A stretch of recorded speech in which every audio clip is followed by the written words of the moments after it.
Meet Francis.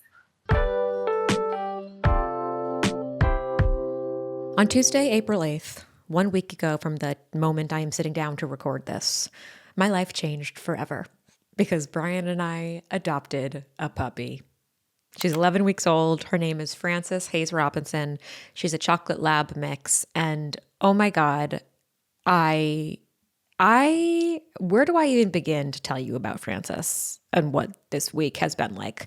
I'm going to talk about that all in this episode. And I promise you that I'm not going to become one of those people who has a dog child, has a child, and suddenly stops talking about any and all of the things that are important to them and that their audience cares about. And of course, I'm not only going to post about Frances, but at this current moment, my brain, 1 week into having a puppy, I'm having a lot of trouble focusing on anything other than her.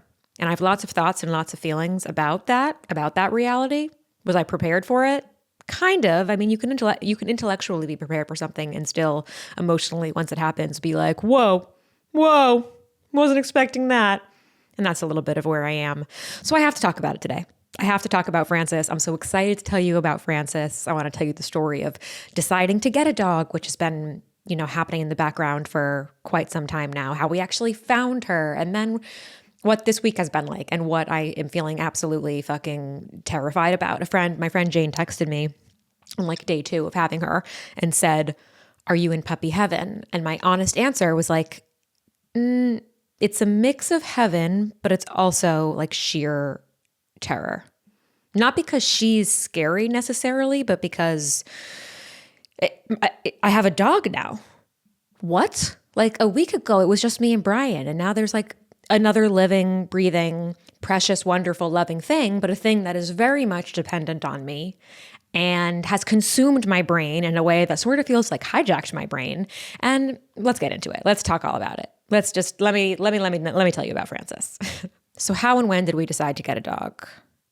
I was not somebody who grew up with a dog. So let's just start there. Did not have a dog growing up. My mom did get a puppy named Elsa, who I absolutely adore. I think Elsa is 7 now. She's 6 or 7, which blows my mind and makes me very sad, though. God willing, she still has, half her life left. She's a Havanese. She is so precious. And when my mom got her, Jack, my youngest brother, was in high school, but Bella and I were already long gone. And I remember being like, "Mom, what? Why get a dog now? Having a dog would have been so lovely when I was younger." But it wasn't the right time when I was younger. Things were more chaotic. And at this moment in our life, I think everything was a little bit more settled for Mom to get a dog. I think she would agree. She would agree with me saying that. So I didn't grow up with one, but I did in my 20s start understanding what a love for a dog could be like. And I'll be honest, before Elsa, I really did not understand the dog thing, which I kind of cringe about thinking. Now that I do love a dog, and before Frances, I really loved Elsa. So it's not like I have love for so many dogs, and I still am not sure that I'm the person. No, I'm just going to fucking say it. I'm not the person that is obsessed with dogs and that loves every dog that I see.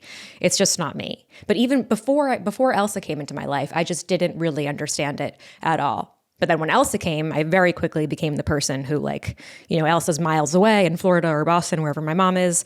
And if I think about her, it immediately brings a smile to my face. Thinking about what Elsa's doing, what she's thinking about, making up weird little stories about her, it immediately makes me smile. And similarly, thinking about losing Elsa brings me to tears, which I guess, is that not the definition of love?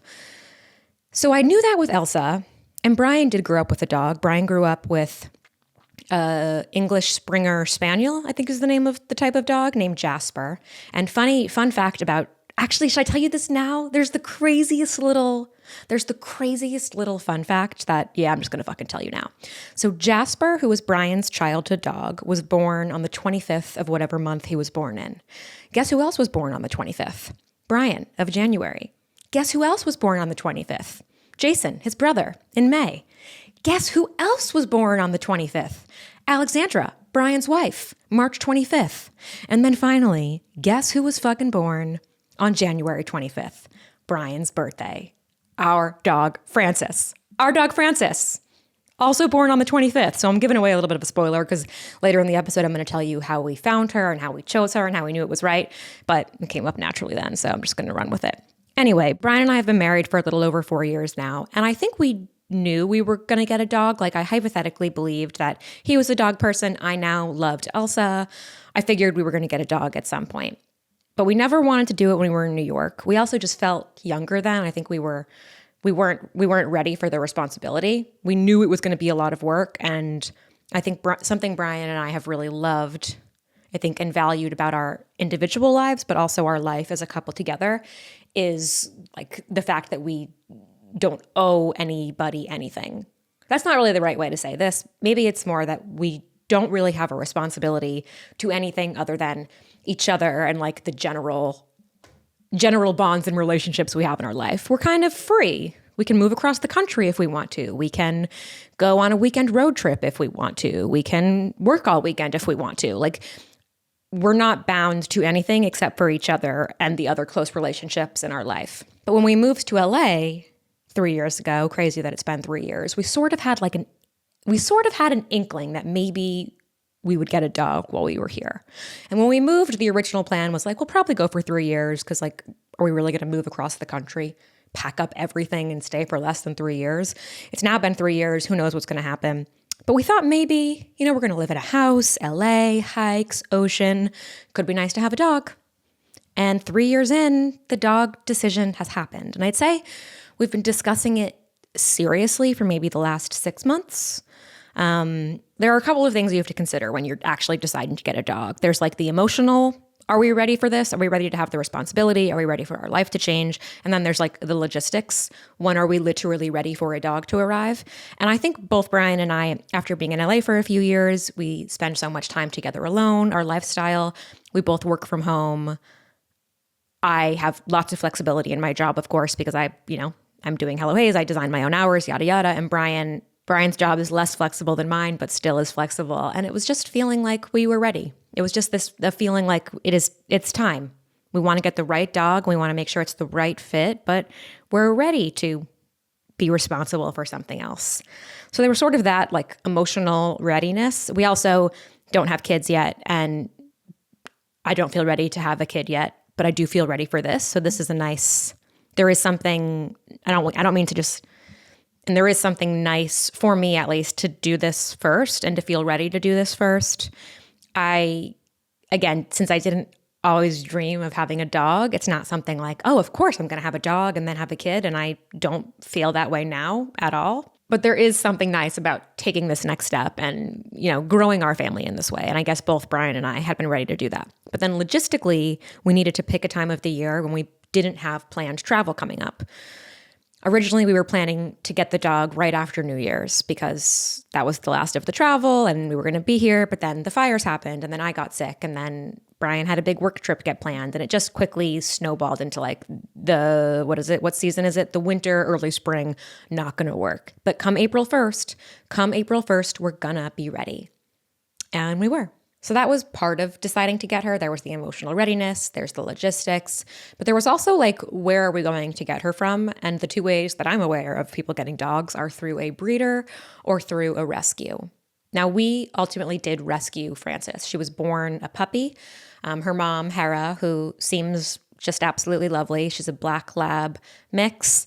She was just over 1 year old. Hera was rescued and was pregnant in the foster. And she had her babies, a litter of 9 puppies in the foster. And like, who are these people who are fostering pregnant dogs and then having 9 puppies and the mom? That is like, what a good person. I have so much respect. It could never be me, especially after doing this one dog. Like, I know there are just some people who are like true animal lovers. And I have so much respect and gratitude for people who do that. Otherwise, I wouldn't have my precious Frances. But like, that blew my mind that there are people who are doing that. But that was where Frances was born.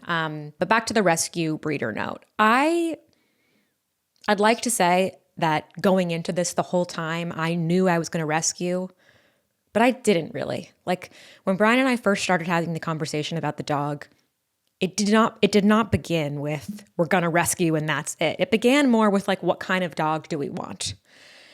I began with that. And, the only dog I had ever loved, as I said, is a Havanese. Brian wanted a bigger dog. And we spent some time kind of weighing the pros and cons of a smaller dog versus a bigger dog. And we ultimately landed on we really would love a chocolate lab. We really would love a chocolate lab. I love the way they look. Brian loves the way they look and loves playing with them. He was really passionate about that type of dog, or at least a bigger dog, a bigger female dog. We both knew we wanted a female dog, especially, I don't know if this is true or not. I haven't really fact checked this beyond my very loose search, is that for large breeds, the girls, greater chance they're going to be a little smaller.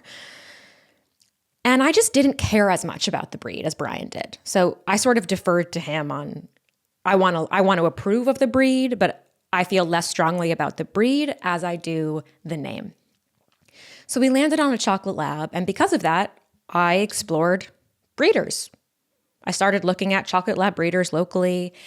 And I also, though, was looking at the rescue. Now we ended up adopting Francis from Best Friends LA. They're national, actually. So if you have a Best Friends near you, I could not recommend working with Best Friends more. This is not sponsored by Best Friends, though they did give me my puppy. They didn't give me I guess, yeah, they literally gave me the puppy, but they gave me the puppy because they give anybody who wants to foster or adopt a puppy. I could not recommend working with them more. And there's a location near where we live. And over the summer, actually, Brian and I went in with my brother to just check out the dogs for the first time, see who was in there, gain some information. And at the time, there was an adorable litter of German Shepherd puppies, and we wanted to adopt one then.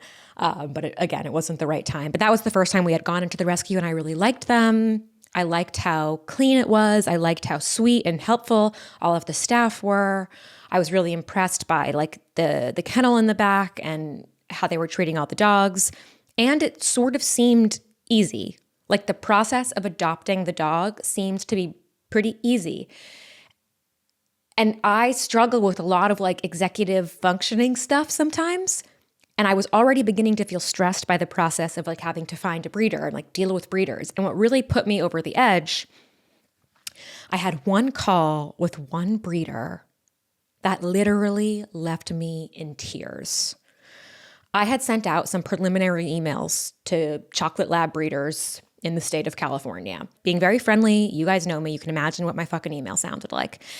And preliminary emails, just wanting to gather some information. And one woman called me from the email. So I picked it up because I figured, oh, great, we're going to have an initial preliminary conversation.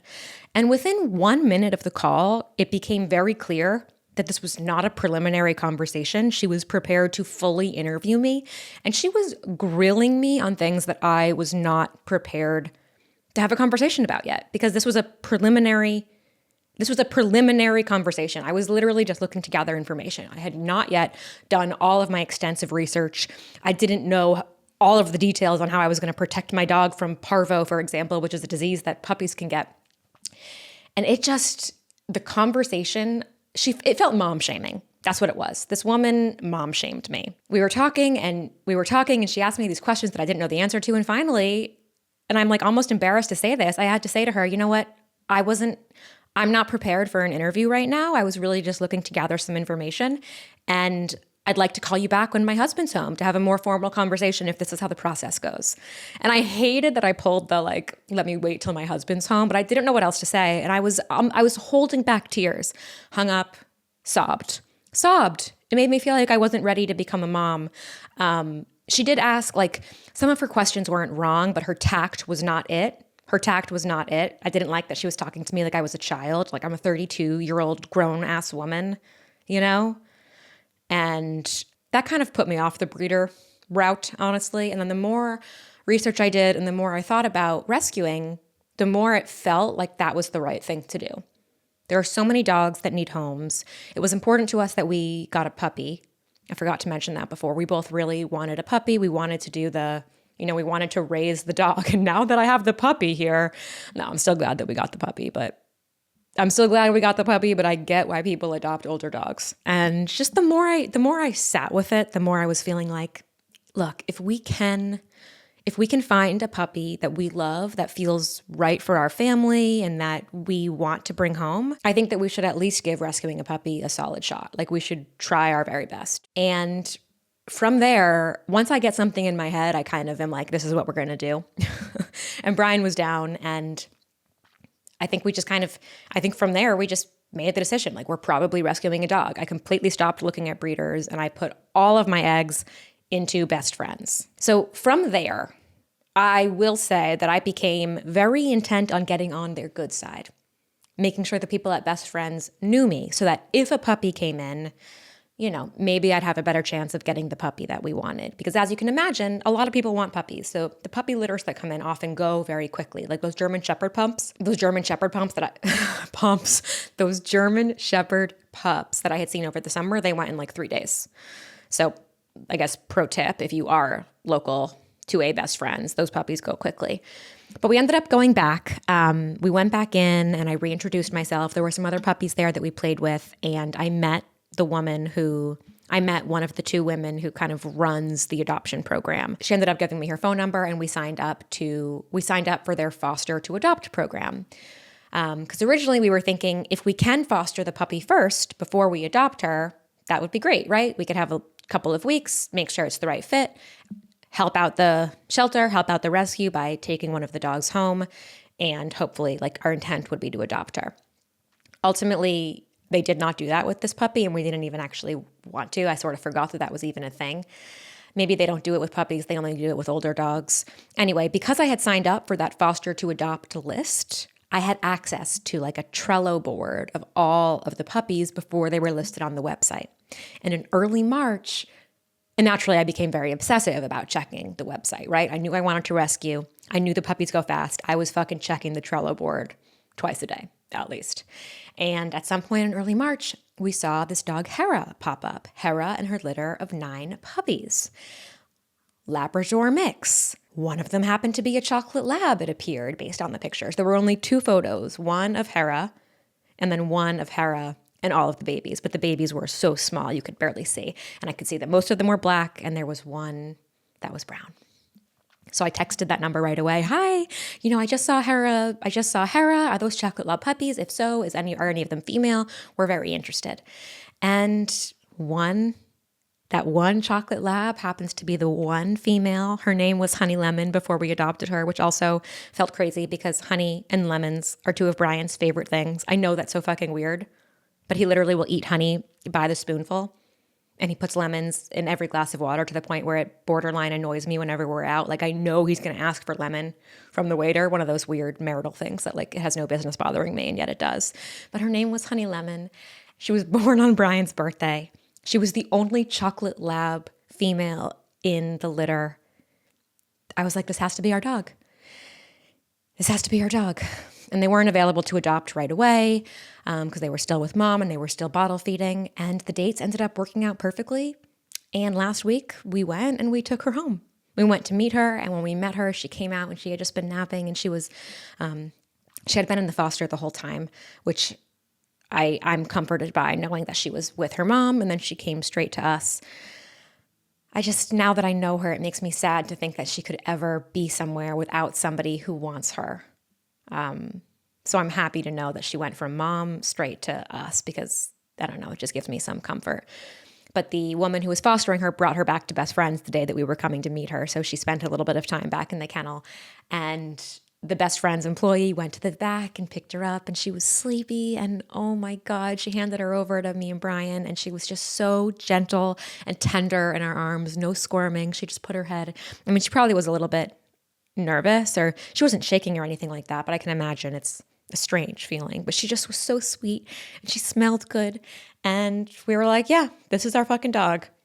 This is our dog. And before that meeting, I bought a crate and I bought some toys, and they're wonderful. And best friends gave us some food and a leash and a collar to take home, as well as, her vaccination history and all of her medical information. But I was prepared in case we wanted to take her, and we took her. And that was a week ago. And life like sort of feels like it's been flipped on its head a little bit in a way that's freaked me out, quite frankly. Has definitely also given me lots of joy. But let's pivot to talking about that. So that's how Francis came into our life, and now I want to just be really fucking honest with you about what this week has been like, both the good and the nerve-wracking. I'll start with the stuff that's giving me that's been challenging, and we'll end with everything I love about her, because oh my God, I do fucking love her. There was actually, maybe I'll start with this. The first 2 days, Brian and I were clearly like obsessed with her. Like we couldn't stop staring at her, and we just wanted to like rub her and snuggle with her and play. And we definitely liked her and we're very curious about her. But the first 2 days were like, do we love her yet?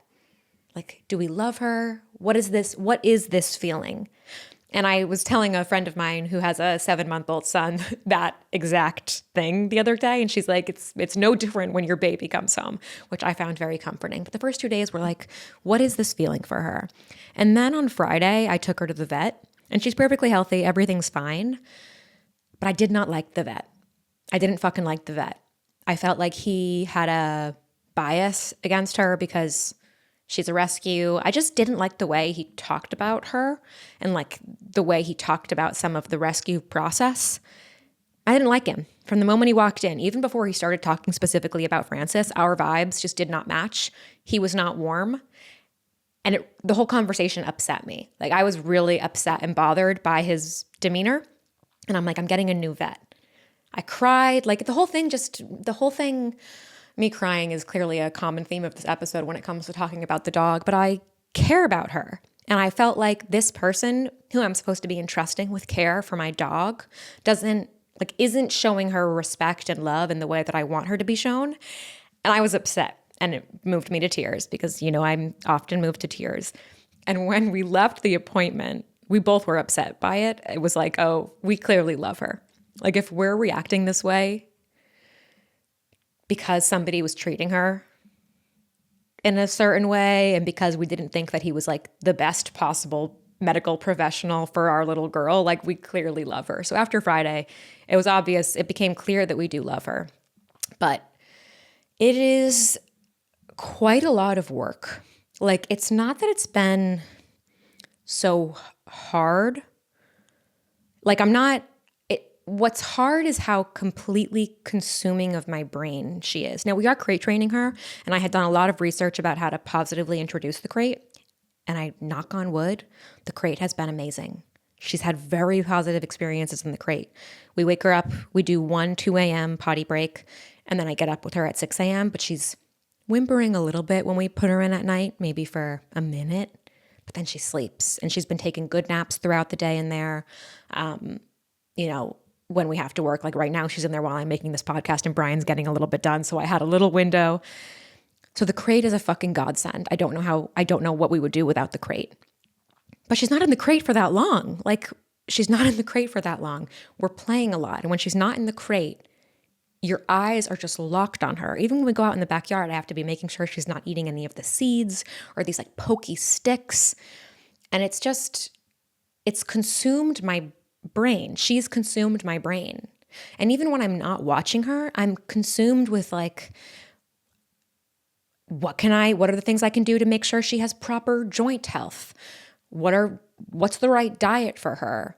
I'm spending a fuck ton of time trying to find the right trainer for her who will also be willing to board her. I don't want to send her to a board and train center. I want to find somebody who can feel like part of our family, who when Brian and I go back to the East Coast for a week, or we have a trip to Hawaii in June for Brian's work, like I need to figure out who's going to watch her, right? Like that's a priority. We don't have family here. Like I got to figure all of that out.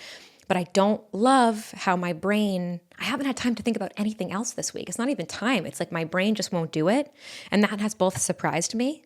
It's surprised me how much she's consumed my brain, and it's like terrified me because I have so much I want to do and accomplish. And I'm worried about how having a puppy is going to is having a puppy going to sabotage my career? Does that sound so selfish? No, that's the fear that's being bubbled up right now. Is it going to, not just my career, but like, how am I going to have time for anything between puppy and relationship?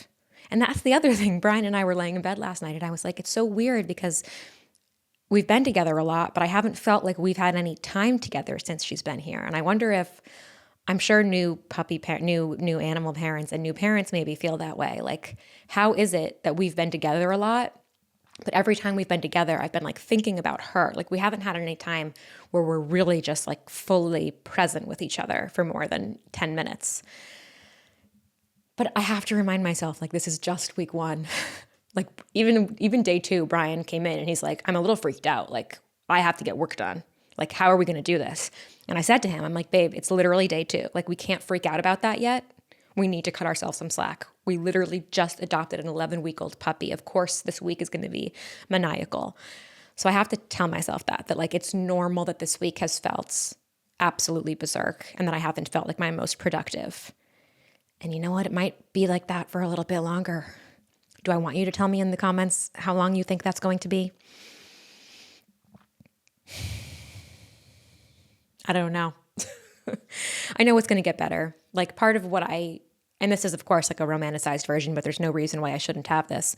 Part of the thing I'm so excited for about having a dog is like for her to be, sitting on the couch back there while I'm working. And I like to get up early before my day starts to work on my writing project. Now I'll have Frances and, I'll get up with her early. Maybe we can go for a quick walk and then she'll sit and chill with me. I might be many, many months, dare I say years away from that. But like, I know that Frances is like going to add so much companionship and comfort to my life. And that this phase is temporary, but it's like, oh my God, is this going to last forever? It's so hard for me. It's so hard. Like, is this going to be forever? It can't be forever. But I also want to cherish it while it's here because she's so small right now, She's so small and she's so sweet and she's a puppy. And I have to remember she literally she didn't exist 11 weeks ago. And I don't want to rush this phase either. I both don't want to rush it and I desperately want to get through it. So I guess I have to just try to be present. But I guess that speaks to some of the good things. Like, yes, she's consumed my attention in a way that's felt kind of scary, but she's also consumed my attention in a way that's been so freeing. Like, I haven't thought about, yes, I've thought about generally, like, when am I going to tape my podcast? When am I going to have time to create new content? When am I going to have time to work on my writing project? Like, there's all that stuff's on my mind, but I'm not consumed with like, how are people responding to my video? Or what does random person think about that thing that I said to them? Do they think I'm annoying because I asked them that question? In this past week, I have not been as consumed by like the bullshit, So I hope that continues, maybe by adding in this new like meaning in my life and something bigger than myself to care for. Maybe it's going to make everything else, all the other noise, quiet. That would be a fucking awesome side effect. I think it's happening. It can continue to happen. She's just so sweet. She's sweet and I love her, and waking up in the morning with her is so fun. I come down and she's sort of awake, sort of asleep, but I open up the crate and she does this thing that she sort of slides onto her back. She does like a little jump and slide and gives you her belly, and we just sit there and snuggle for a minute before I take her out to pee, and it feels like precious, it feels like precious time. My sweet Frances. Oh, before I forget, her name. This is the best thing. This is the best part of the story. So her name is Frances Hayes Robinson, and the name Frances is very special to me because it actually used to be my middle name. Only for the 28 years of my life that I had it, for most of them I hated it. I hated it so much that I allowed myself to change it. That's not entirely true. I changed my middle name to Hayes because I wanted to keep Hayes, and I also was taking Brian's last name, and it felt like a fair switch, Alexandra Hayes Robinson from Alexandra Frances Hayes. But I spent in middle school, I legitimately used to lie to people that my middle name was Rose. I was so embarrassed by the name Frances. I said my name was Alexandra Rose Hayes, which is just not my fucking name. And I don't know, as I got older and especially as I got rid of it, I actually love the name Frances, and I wish that I had embraced that name more. It was so cool, and I think that I pulled it off well. And I would have pulled it off, I think I naturally pulled it off well, but I would have pulled it off so much better if I had embraced it. I fucking love that name. I wish I had it embroidered on everything and whatever. naming our dog Frances is like a way to sort of reclaim that. I can already see the LL Bean or Stony Clover tote with Frances written on it. Like I don't know, it feels really special to me to bring that name from my childhood back into my life. With our first addition to our family, Frances Hayes Robinson. I also just love like the mature kind of old grandma names for like chic young people. And I think of my dog Frances as like a chic young person. I don't know. She's like mysterious and wise, a little bit sarcastic perhaps if she was a person. And that is my reflection on this first week of having Frances. Thanks for listening to this, you guys. I promise not every episode will be just me telling you about what's going on in my life, but I enjoy telling you what's going on in my life, and I enjoy having these moments to just catch up like friends. So I hope at least some of you like this episode. And if you didn't, well, don't tell me about it. Before I go, I would love to hear your puppy stories in the comments. Puppy stories, kid stories, baby pet stories, baby stories, and what the first week was like and how it has gotten better. Give me some words of wisdom. Show me the light at the end of the tunnel. I love you all. Thanks for being here with me, and I will see you next week. Bye.